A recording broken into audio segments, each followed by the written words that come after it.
Mes 140 deputetëve të Kuvendi është njëri që quhet Taulan Balla. Asë kohë ka qenë ministri i brendshëm në ato foltore ku ju jeni sot, në seancën plenare të 4 prillit 2024 ka thënë shprehimisht: unë e di kush është tani, ju a kishit qëllim që ta identifikoni personin që kishte 10 vjet, që ishte personi i moshës 45 vjeç i pa identifikuar. Nëse kishit për qëllim të identifikonit, pse nuk thirrët për të pyetur ministrin e brendshëm Taulan Balla që tha publikisht këtë?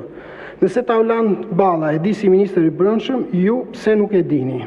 Nëse keni dashur ta dini, pse nuk e pyetën?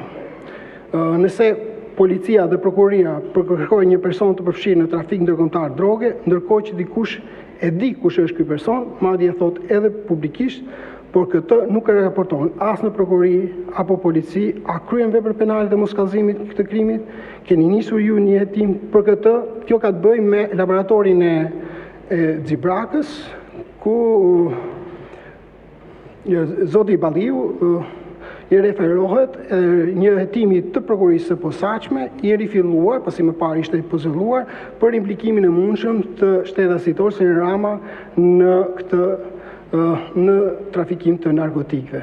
Siç jeni edhe dijeni, sepse është bërë publikisht e ditur, prokuroria e posaçme rifilloi hetimet e këtij procedimi penal, kreu gjithë veprimet e nevojshme hetimore dhe në përfundim konkludoi me vendimin e pezullimit të hetimeve për shkak se nuk u zbuluan autorët e veprës penale dhe aktet i kanë kaluar për ndjekje të mëtejshme policisë së shtetit.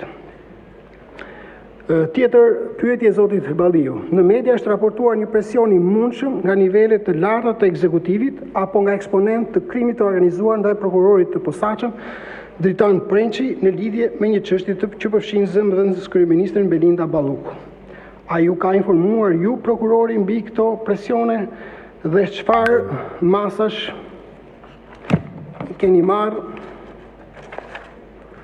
dhe çfarë masash keni marrë ju si drejtuesi SPAK? A e dini pse e them këtë? Sepse kam dëgjuar ta thotë zonja Balluku kudo ku shkel. Madje në fushat mblodhi edhe vota duke ofruar mbrojtje nga SPAK në emrin tuaj. Por me siguri ju këtë nuk e keni dëgjuar dhe nuk keni faj se s'keni qenë në terren, as ju dhe prokurorët e caktuar për qarkun Fier. Tani, lidhur me çështjen e hetim nuk kam për të dhënë asnjë koment. Prokurori Prençi dhe të gjithë prokurorët e posaçëm kanë patur dhe kanë gjithë mbështetjen dhe përkrahjen time si drejtuesi i prokurorisë së posaçme. Jam në komunikim të përhershëm me prokurorin, të deri në këtë çast nuk më ka paraqitur ndonjë shqetësim lidhur me kërcënimet të mundshme ndaj tij për shkak të funksionit të tij. Zoti Prençi ka gjithë mbështetjen dhe solidaritetin tim në hetimin e çdo çështje që ka në ndjekje. Dhe ashtu siç thash, jo vetëm zoti Prençi, por gjithë prokurorët e posaçëm të SPAK. Si drejtuesi i prokurorisë së posaçme, në edhe një rast të vetëm nuk kam qenë bllokues hetimesh. Përkundrazi, jam munduar të krijoj një ambient ku prokurorët të ndihen të lirë për të ushtruar ndjekjen penale, një ambient ku prokurorët janë përgjegjës për veprimet që kryen në hetime, por edhe gjatë përfaqësimit të çështjes në gjyq. Dhe patjetër të gjithë i kam mbështetur dhe do vazhdoj t'i mbështes deri ditën e fundit që do jem drejtuesi i prokurorisë së posaçme. Tjetra është zoti Balliu, në këtë vështrim për zonjën Balluku ka disa kallëzime penale në SPAK, që nga shitbleja e energjisë tek rrugët të ndërtimi i parqeve fotovoltaike tek tuneli Llogaras apo tek termocentralet anije Tigri 1 dhe Tigri 3. A janë në hetim këto çështje? Sa kohë duhet për të jetuar, ku bëhet fjalë për miliona e miliona euro të shpërdoruar. Për shembull, ju vetë keni bërë një procedurë për ndërtimin e një parku fotovoltaik në godinën tuaj dhe e keni prokuruar me gjysmën e çmimit që e ka prokuruar zonja Balluku.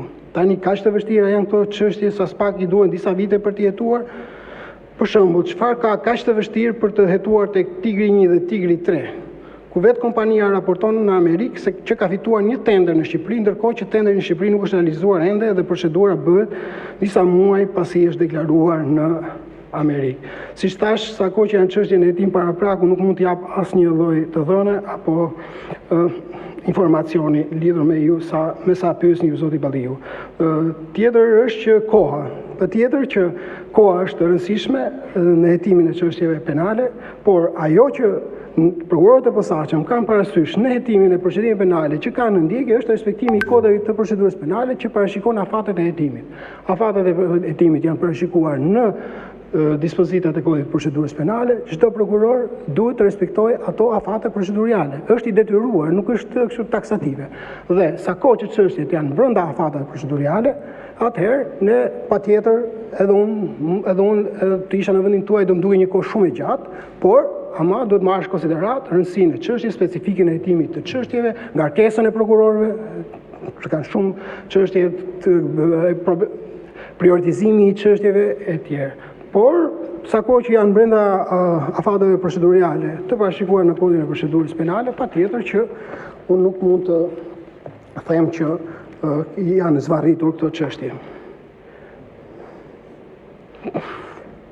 Pyetje nga deputeti Flamur Noka. 10 vesh